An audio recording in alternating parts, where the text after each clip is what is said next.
वो ये चाहते हैं कि अल्पसंख्यक समाज के लोग समाजवादी पार्टी के लिए दरी बिछाएं, अपने पीठ पर लाठियां खाएं और अखिलेश यादव मलाई खाएं। जो मुस्लिम खवातीन अपनी पसंद से अगर हिजाब और निकाब पहनती है तो अखिलेश बोलेंगे सुनाई नहीं दे रहा है। ये सिर्फ गंदगी को फैलाना चाहते हैं, नफरत को फैलाना चाहते हैं। आपके वोट से बीजेपी नहीं जीत रही है। अखिलेश यादव का वोटर नरेंद्र मोदी का चेला बनकर गोद में बैठकर चाय पी रहा है। अगर उत्तर प्रदेश में कन्नौज में आपकी वोट की अहमियत होती तो ताहिर हुसैन को अखिलेश घर में नहीं बिठाता। भारत की राजनीति में गरीबों को, मजलूमों को, पिछड़ों को भीख मांगने से हक नहीं मिलता, लड़ने से मिलता है। मुख्यमंत्री, प्रधानमंत्री, ओवैसी सब जाएंगे। वो जो वीडियो में वो लोग जो गोली चला रहे थे, एक लाल और एक सफेद शर्ट पहने हुए, वो किसके घर के दामाद थे? ये संविधान पर भरोसा नहीं करते, बैलेट पर नहीं करते, गोली पर करते। जब तक अल्लाह रखेगा मुझे सिक्योरिटी की जरूरत नहीं है, मौत मेरी हिफाजत करेगी इंशाअल्लाह ताला।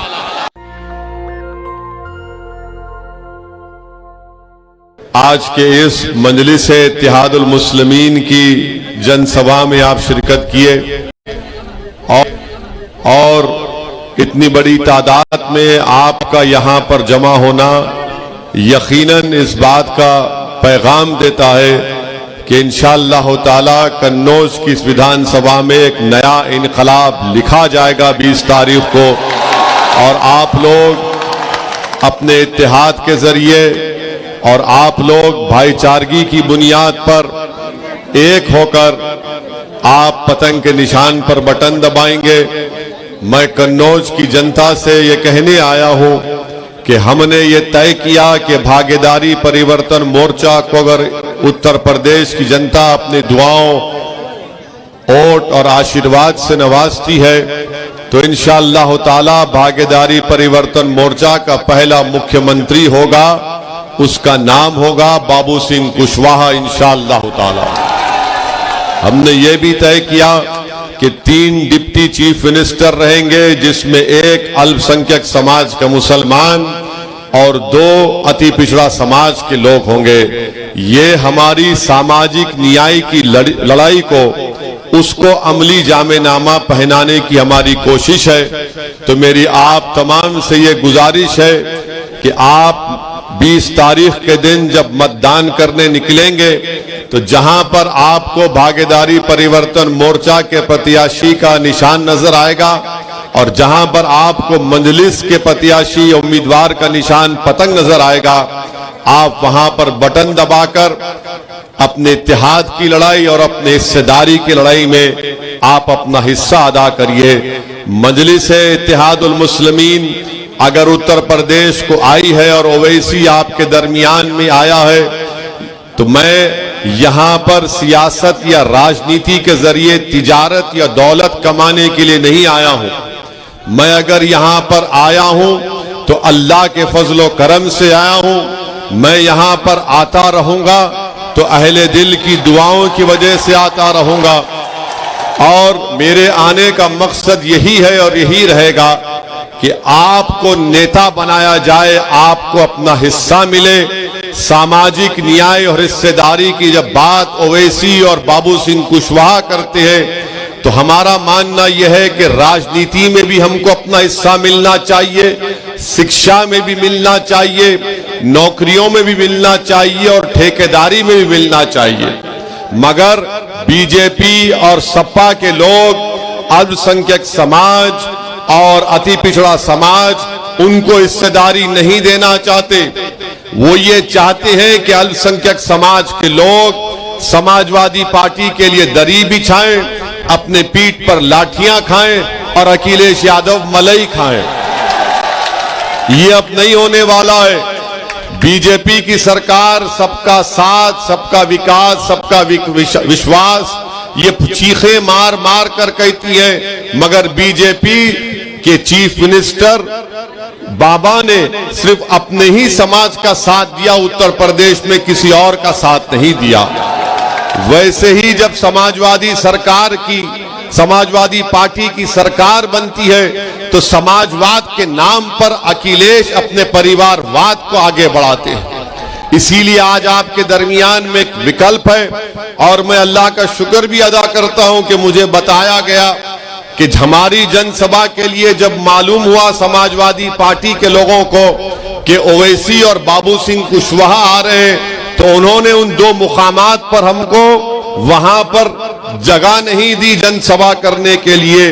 मगर आप देखिए कि अल्लाह का इतना बड़ा करम है कि हमको जगह कहां मिली, एक वली के आस्थाने के सामने जगह मिली। हमको जगह कहां पर मिली, एक दरगाह शरीफ के सामने हमको जगह मिली और हजरत हाजी शरीफ रहमतुल्लाह अलैह की खानकाह और उनकी दरगाह के सामने इस दीवाने को जालिमों के खिलाफ आवाज उठाने की और मजलूमों के हक की आवाज उठाने का मौका मिला। तो मैं समाजवादी पार्टी के कमजोरों का शुक्रिया अदा करता हूं। इससे मुबारक जगह मुझे नहीं मिल सकती थी कन्नौज में। अब मैं जब अल्लाह से दुआ करूंगा तो अल्लाह को अपने नबी का भी वास्ता दूंगा और इस वली का भी वास्ता देकर दुआ करूंगा। तो मेरे अजीज दोस्तों और बुजुर्गों, ये हमारी पहली कामयाबी आपको हमको मिल चुकी है कि कन्नौज में आए हैं तो यहां पर दरगाह शरीफ में हाजी शरीफ के आस्थाने के सामने ये गुनाहगार खड़े होकर आपकी बात करने का मौका मिल रहा है। तीसरी बात यह है कि बीजेपी को इंशाअल्लाह ताला योगी और मोदी को अगर कोई हराएगा उत्तर प्रदेश में तो उसका नाम अखिलेश नहीं होगा, उसका नाम बाबू सिंह कुशवाहा होगा, बाबू सिंह कुशवाहा होगा। और मैं कन्नौज की विधानसभा के तमाम जिम्मेदारों से, यहाँ की माँ और बहनों से, यहाँ के बुजुर्गों से, यहाँ के नौजवानों से, यहाँ के गरीबों से, यहाँ के अति पिछड़ा समाज के जिम्मेदारों से अपील कर रहा हूं कि ओवैसी और बाबू सिंह कुशवाहा एक जगह खड़े हो गए हैं, अपने दिलों को मिला चुके हैं। अब आपको भी 20 तारीख को ओवैसी और कुशवाहा को कामयाब करना है ताकि उत्तर प्रदेश में सामाजिक न्याय की लड़ाई को हम लोग आगे लेकर जाएं और आपको अपना हिस्सा दिलाएं। आपको भागीदारी में परिवर्तन मोर्चा को कामयाब करने के लिए ओवैसी और कुशवाहा जमा हो चुके हैं। एक मंच पर खड़े होकर मैं आपसे अपील कर रहा हूं कि आप मतदान में मेरे भाई डॉक्टर सुनील दिवाकर को अपने वोट से कामयाब करिए। यहां से जब डॉक्टर सुनील दिवाकर की कामयाबी होगी तो सही मानों में सेकुलरिज्म की कामयाबी होगी। बीजेपी और समाजवादी में कोई फर्क बाकी नहीं रहा। अखिलेश और बाबा एक सिक्के के दो रुख हैं, इनमें दोनों में कोई फर्क नहीं है। अगर आप बाबा से पूछेंगे तो बाबा बोलेंगे ओवैसी उत्तर प्रदेश में तालिबानी मानसिकता को आगे बढ़ा रहा है। अगर आप अखिलेश से पूछेंगे कि बताओ जो मुस्लिम खवातीन अपनी पसंद से अगर हिजाब और निकाब पहनती है तो अखिलेश बोलेंगे सुनाई नहीं दे रहा है। देखा आपने वीडियो को वो अखिलेश का। अब कब तक इतर लगाएंगे अखिलेश को? मुझे लगाओ इतर, मैं तुम्हारी खुशबू को पूरे उत्तर प्रदेश और पूरे देश में लेकर जाऊंगा। अब इतर लगाना छोड़िए, अब इतर मत लगाइए समाजवादियों को। इनको आपके इतर की अहमियत नहीं मालूम, ना इनको खुशबू मालूम। ये सिर्फ गंदगी को फैलाना चाहते हैं, नफरत को फैलाना चाहते हैं। तो इसीलिए आपसे अपील करने आया हूं कि मुत्तहिद हो जाइए। ओवैसी और कुशवाहा पूरे उत्तर प्रदेश में एक होकर खड़े हो गए तो अखिलेश और बाबा की नींद हराम हो चुकी है। ये देख रहे हैं ये कौन है कि ओवैसी और कुशवाहा एक जगह खड़े हो चुके हैं। तो इनको समझ में नहीं आ रहा कि कैसे इनको रोका जाए। मगर याद रखो इंशाअल्लाह ताला अब हम रुकने वाले नहीं हैं। अब हम आगे बढ़ते जाएंगे और समाजवादी पार्टी के लोग हमारे जाने के बाद जैसा शैतान दिमाग में आके खुश करता है ना, वैसा बोलेंगे। देखो ओवैसी का भाषण तो जज्बाती होता है, कहीं तुमको जज्बात में बहा कर लेकर चला गया तो बीजेपी को फायदा हो जाएगा, कहते हैं ना। अब हम समाजवादी पार्टी का जवाब आपको इस तरह देना है कि मोहतरम अखिलेश यादव की पत्नी 2019 का चुनाव कैसे हारी? हम तो नहीं थे। क्या हम चुनाव लड़े थे? क्या तुमने बीजेपी को वोट दिया? कितनों ने नहीं दिया? हाथ उठाओ, डरो मत। तब भी कैसे जीत गया बीजेपी वाला? हम बोले थे आपको, हमने आकर कहा था, यह हमारे अजिन्नात आपके पास आकर कहा था आपको, तो मालूम हुआ आपके वोट से बीजेपी नहीं जीत रही है। आपके वोट से बीजेपी नहीं जीत रही है। अखिलेश यादव का वोटर नरेंद्र मोदी का चेला बनकर गोद में बैठकर चाय पी रहा है। अपने वोट की अहमियत कब होगी?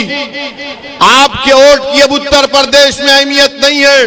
अगर उत्तर प्रदेश में कन्नौज में आपकी वोट की अहमियत होती तो ताहिर हुसैन को अखिलेश घर में नहीं बिठाता। ये बात सच है या झूठ है? बोलो। ताहिर हुसैन की अगर अहमियत होती तो ताहिर हुसैन इलेक्शन लड़ता, मगर अखिलेश के पास न ताहिर की वोट की अहमियत है न आपके वोट की अहमियत है। ओवैसी कह रहा है कि जब ओवैसी और कुशवाहा एक जगह खड़े हो गए तो आपको अपने वोट की अहमियत जताने का मौका मिल रहा है। कैसे मिल रहा है? सपा को हराओ, बीजेपी को हराओ और यहां से डॉक्टर सुनील दिवाकर को कामयाब करो। यहां से आप ओवैसी और कुशवाहा की जोड़ी के हाथ को मजबूत करो। उत्तर प्रदेश में सामाजिक न्याय का इनकलाब हम बर्पा करेंगे। मैं पूछना चाह रहा हूं, जो लोग कहते हैं कि ओवैसी अब भड़काऊ भाषण से ध्रुवीकरण की राजनीति करता है, कहते हैं ना, ये ध्रुवीकरण करता है। अब हम उनसे पूछना चाह रहे, बताओ क्या उत्तर प्रदेश में बात सच नहीं है कि 5 साल बाबा को मौका मिला, 5 साल अखिलेश को मिला, कई मर्तबा बहन मायावती को मिला, मुलायम सिंह यादव को मिला, मगर बताओ उत्तर प्रदेश में मुस्लिम अल्पसंख्यक समाज की हमने एक बाज़ाब्ता माहिरीन एक्सपर्ट्स को बिठाकर एक स्टडी करवाई जिसमें ये बात मालूम हुई। क्या मालूम हुई? पूछो समाजवादी बीजेपी वालों से कि उत्तर प्रदेश में सबसे गरीब अगर कोई है अल्पसंख्यक समाज का मुसलमान है, सबसे ज्यादा बेरोजगार अगर कोई है तो अल्पसंख्यक समाज का मुसलमान है, सबसे कम 2 एकड़ जमीन किसी के पास है तो अल्पसंख्यक समाज का मुसलमान है, सबसे ज्यादा बच्चियां और बच्चे स्कूल के बाहर हैं तो मुसलमान समाज के, सबसे कम कोई ग्रेजुएट है तो मुसलमान सिर्फ 3% है। उसके बावजूद भी समाजवादी समाजवाद की बात करती है, बीजेपी सबका साथ सबका विकास की बात करती है।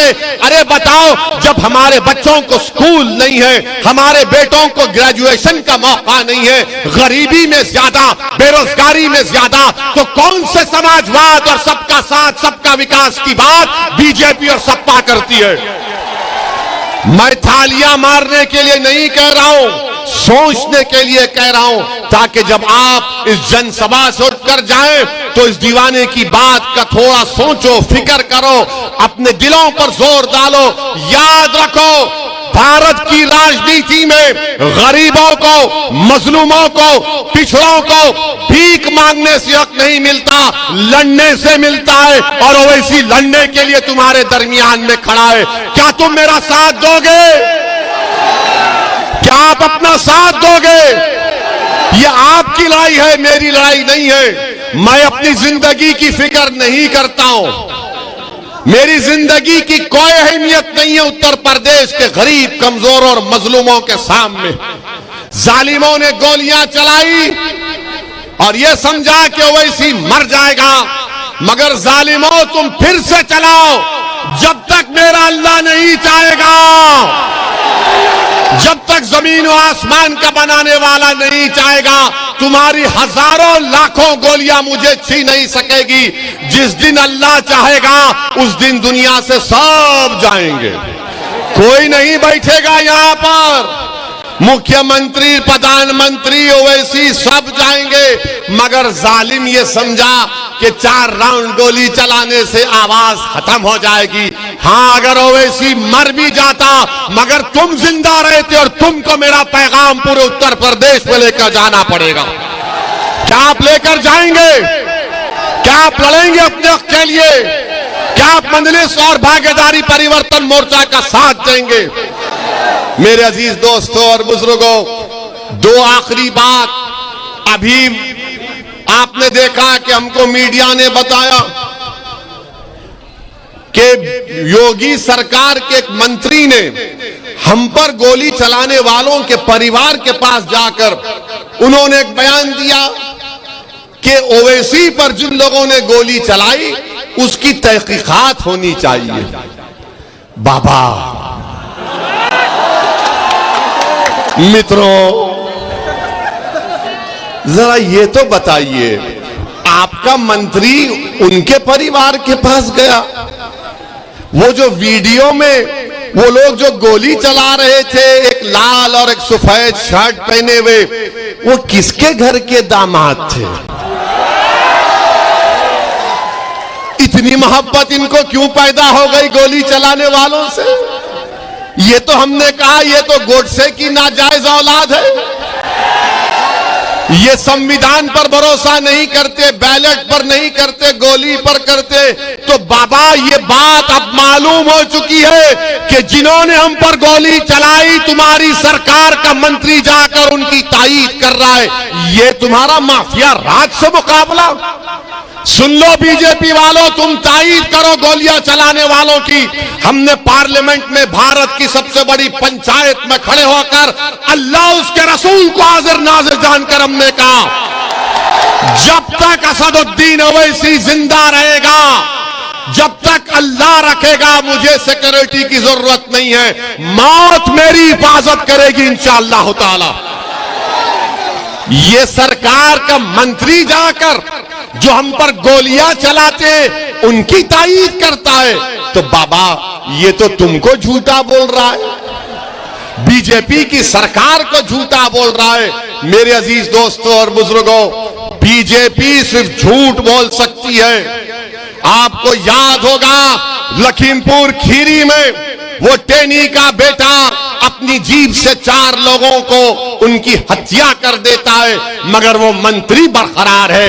आज योगी का मंत्री जो हम पर गोलियां चलाते उनके घर को जाता है, तो मालूम हुआ कि ध्रुवीकरण और तुष्टीकरण की राजनीति अगर कोई शुरू से करती आई है और करती रहेगी तो उसका नाम नरेंद्र मोदी और योगी आदित्यनाथ है। और उसके बाद हमसे कहते हैं कि तुम्हारी जान को खतरा है। अरे मेरे बाल को भी खतरा नहीं है, कुछ नहीं होगा इंशाअल्लाह ताला।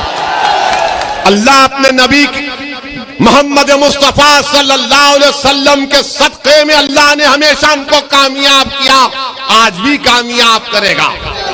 और आखिरी बात, क्योंकि उड़न खटोले को उड़ना है, हमको जाना है, मगर एक बात कहूंगा, उस अल्लाह के वली के आस्थाने पर हम अपनी मां और बहनों को देख रहे हैं।